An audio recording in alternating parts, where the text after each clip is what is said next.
The biggest expense you're going to have is staffing. That's honestly 80% of your expenses. So I like to recommend to my clients to start off small. And the reason I recommend starting off small is because you can control your expenses and maximize your net profits, right? So for example, these facilities have to be state certified. That's where I come in. I will do everything for you to get you state certified to open up and help you with whatever you need help with. You decide how involved you want me to be. I have a team that works with me. You decide, or we do all the work for you. We call it a turnkey program, where you don't do anything, we do the work, and we get you licensed. The reason why I recommend starting off small, because every state has a ratio of staff to seniors. That's how they protect the seniors.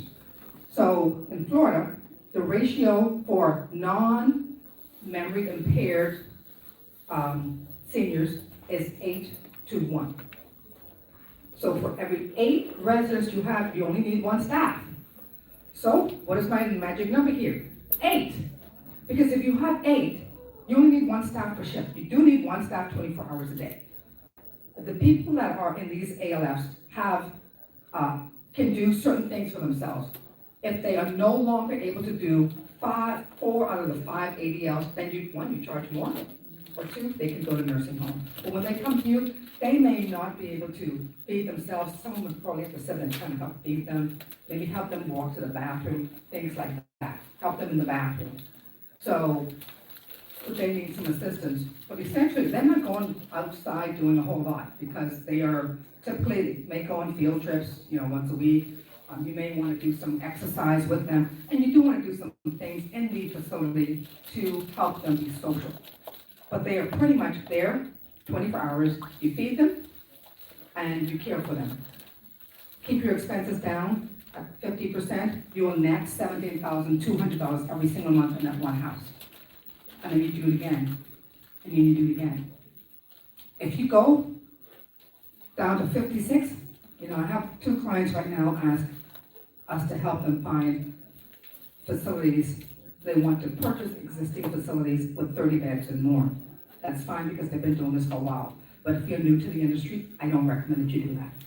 I've got a client right now who adamantly insists, she's a dentist, insists that she wants to start up with a 20-bed facility. I said, you're working, you get up at 6, you don't know the industry, you're in Virginia, I'm in Florida, I don't recommend it. She's insisting, I will do whatever she wants. You are my client. I recommend, it's your decision. This is how you make your money, and you don't have to work it. I just closed July 31st on an assisted living facility with a nurse practitioner in Humboldt, Texas. And she goes there once a week. She has a staff that's already running. She has 6 residents. I did the due diligence. She's seamless.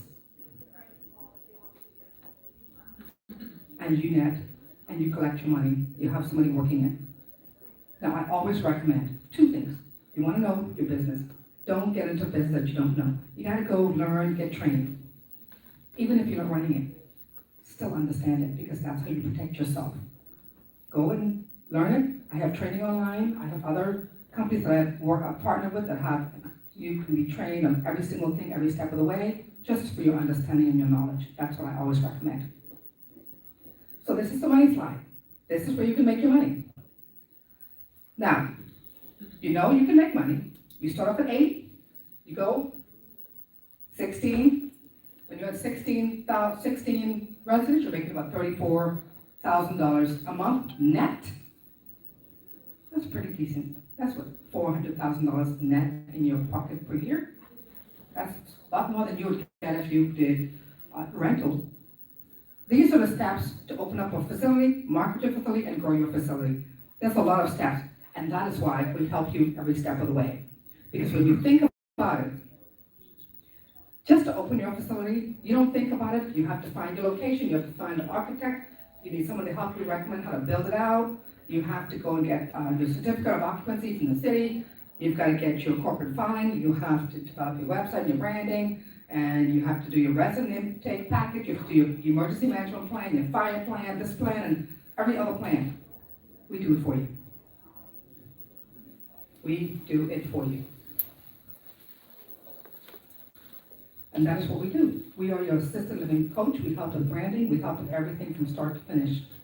Starting off with getting your license, corporate filing, your EIN number, NPI number, and all the numbers you need to get your business started, including designing and developing your logo, your website, your business plan. I bring all of my executive training from Pfizer, Novartis, and Alcon into this business to do this for my clients.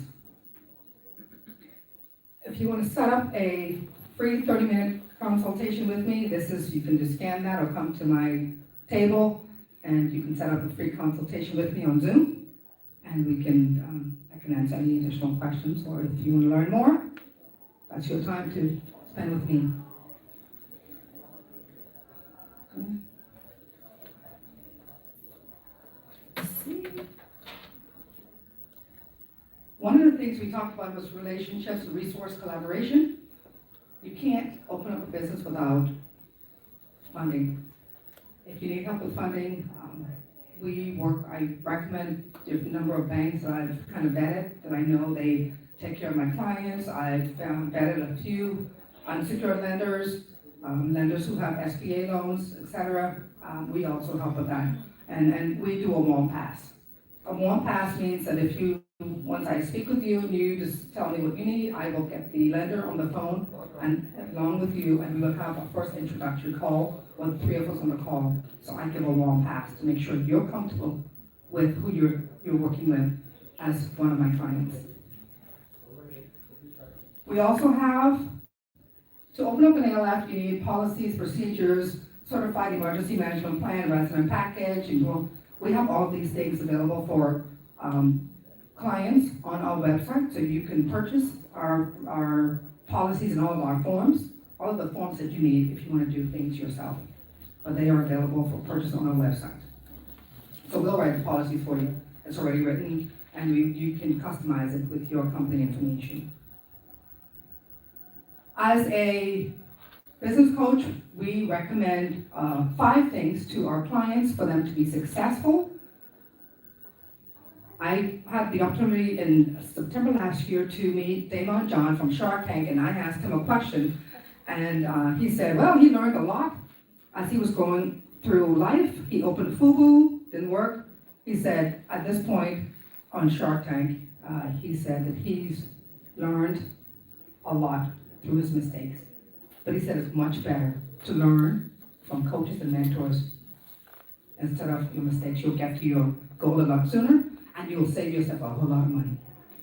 So, coaches are valuable. All coaches are not created equal. You want to do research, you want to check the background of the coaches, because everyone says they're a coach, but everyone is not qualified to be a coach. You want to be sure that the person you are working with is qualified to guide you through the process. Branding, before you do anything, don't fly by the seat of your pants. Brand. You have one chance to make a good impression. If you don't, you'll be able to change the perception, but that's going to cost you a lot of money and a lot of time. Establish your brand from day one and maintain a reputable brand, and we can help you with that. Marketing, you always have to be marketing. Everything you do, when you walk out of your room, out of your house, out of your store, you are marketing. You are the representation of your brand. So always be marketing and always carry yourself appropriately. And in facilities, occupancy is the key. Even if you're full today, you want to always be marketing, because any minute, someone could pass away.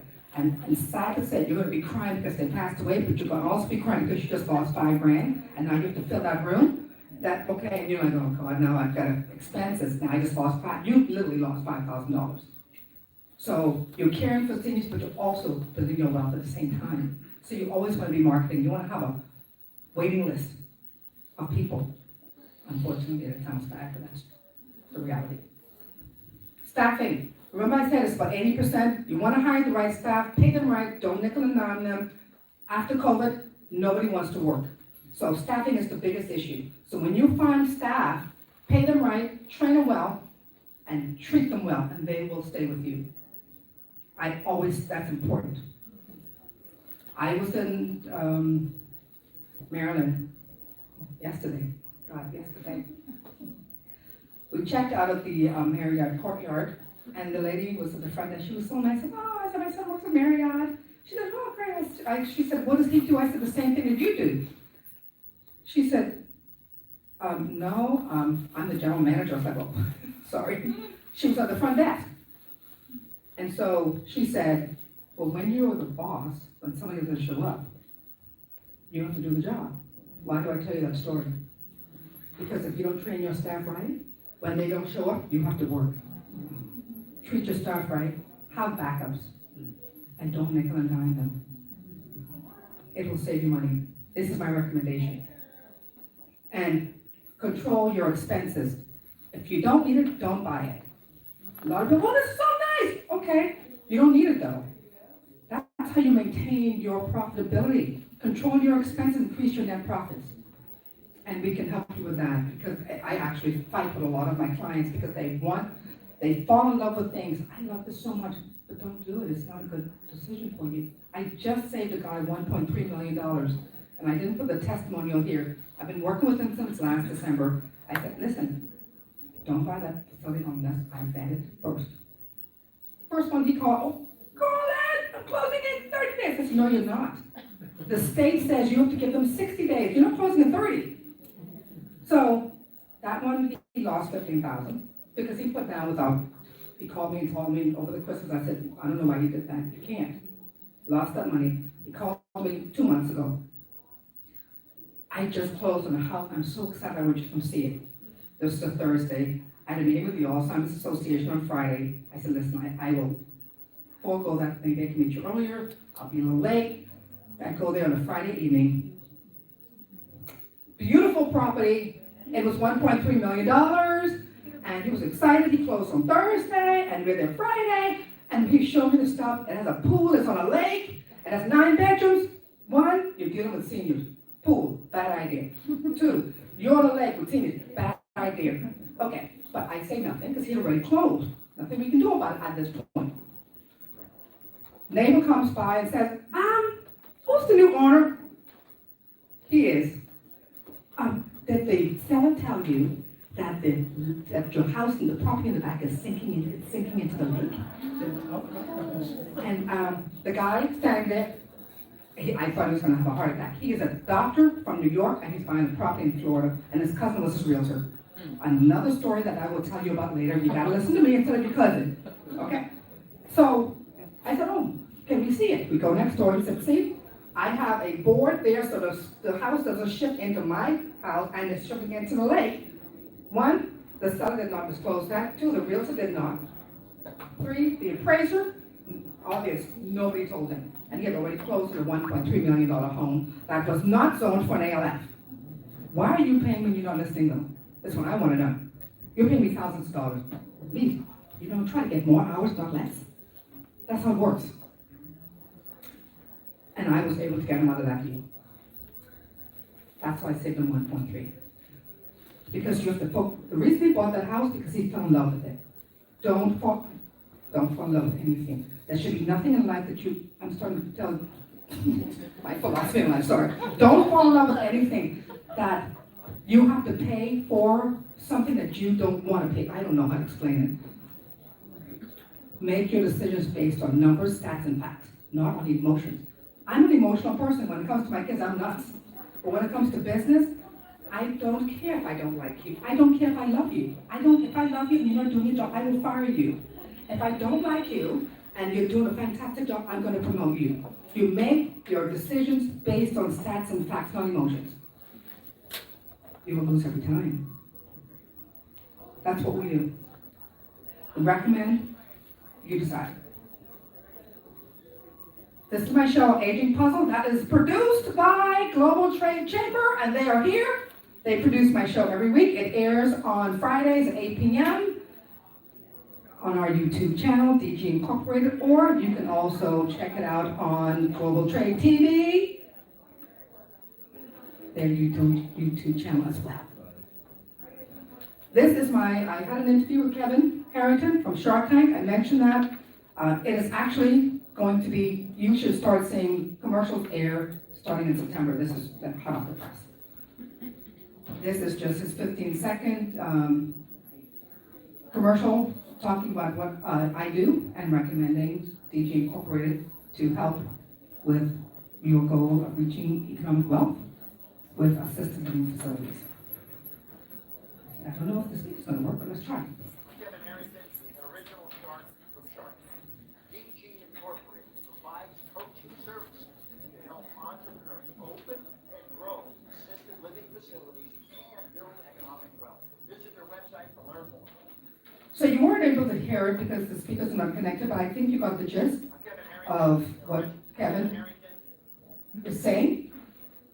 And in summary, remember, the senior industry is booming. We are living longer, and we have the number of people, millions, 1.6 million people in the world, 1.4 billion people in the world over 65 by 2060, by 2030. We have an opportunity to fill a need here by providing services, the unmet need, transportation, senior housing, socialization, nutrition, financial services. Seniors need help. And you can build your economic wealth by filling an unmet need. We can help you with any one of those services and any one of those areas. But as I mentioned, there is a need for 1 million additional assisted living facilities. So we're trying to help get the housing out there that the seniors need so that they can have a fantastic quality of life and enjoy for the remainder of their years. And you can also build economic wealth. With that being said, I'm going to end and open up for questions. Maria, do I have no questions?